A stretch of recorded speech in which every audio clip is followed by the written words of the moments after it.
So now we have our edge of pavement and curb and gutter set for the curb returns between the main road and entrance road. And we simply want to create a profile and profile the edge of pavement coming from the main road through the curb return into the entrance road and verify that it's as smooth as possible. If not, then we can make changes in profile and apply that back. So to do that, I'm going to go ahead and open up another view, view 2, and I'm going to go ahead and grab the edit profile tool. That's located on our elements tool palette, and it's the second one from the right hand side. Same tool we used to define the center line of our entrance road.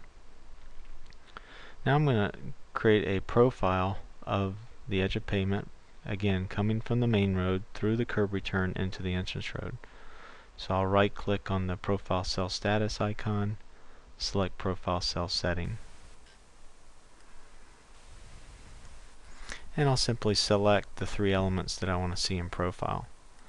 I'll select the main road element, the curb return, and I'll select and accept the tangent leading into the entrance road. I'll place that profile into view 2.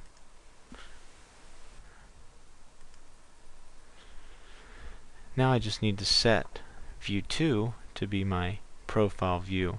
So I'll right click on the button on the active profile control, set that to profile, and we'll center that profile into view. And again, you'll notice that we're kind of locked in on that element. So I'll go ahead and zoom in, and you can kind of see where you are in the profile. So first thing I want to do is kind of match what is there, and then draw in a smoother transition. So first step is to kind of draw on top of what's already there. So I'm going to grab the vertical component tools that allow me to draw and profile. First thing I'll do is place a line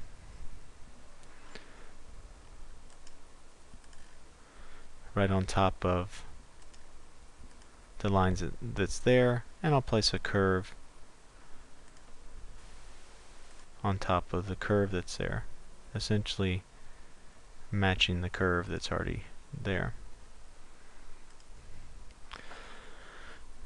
Now, in order to transition better between there, I'm going to go ahead and place a profile curve between those 2 elements.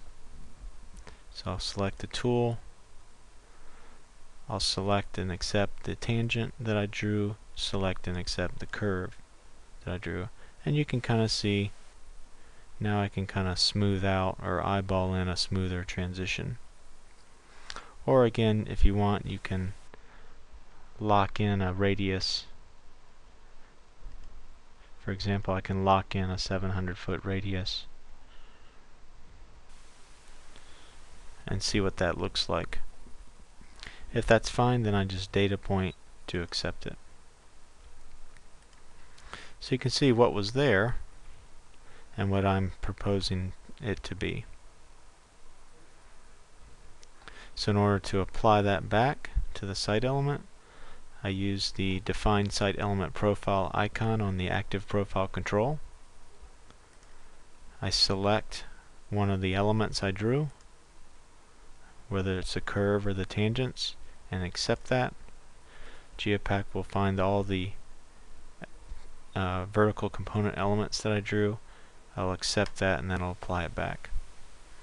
Again, then we update the site element.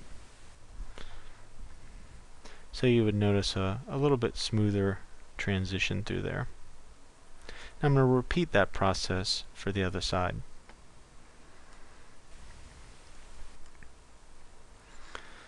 So I'm going to profile along the main road element, the curb return, and the entrance road.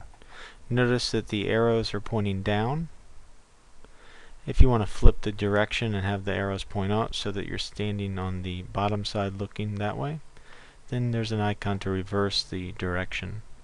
So I click that and you'll notice the arrows point the opposite way.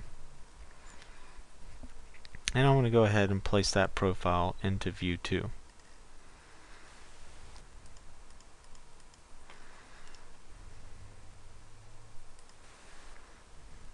View 2 is already set to be my active profile view from the previous steps, and I can kind of see the profile currently of what it looks like. I'll go ahead and zoom in. And again, just like before, the first thing I want to do is match what's there. So I'm going to use the Create Profile line by points, draw a line on top, place a curve, uncheck the lock of the radius, and place a curve there. Then I can use the Create Profile Curve Between Two Elements tool.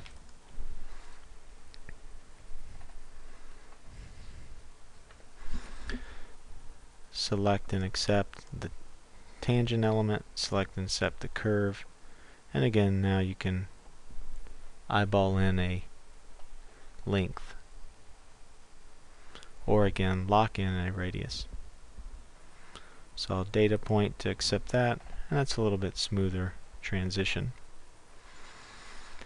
To apply that back to the site element, click the Define Site Element Profile.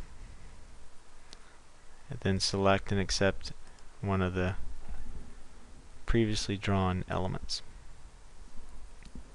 And then accept to apply that finally back to the element itself.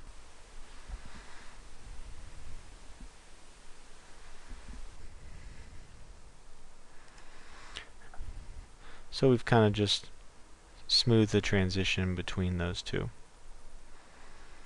We will repeat this process for the southern intersection.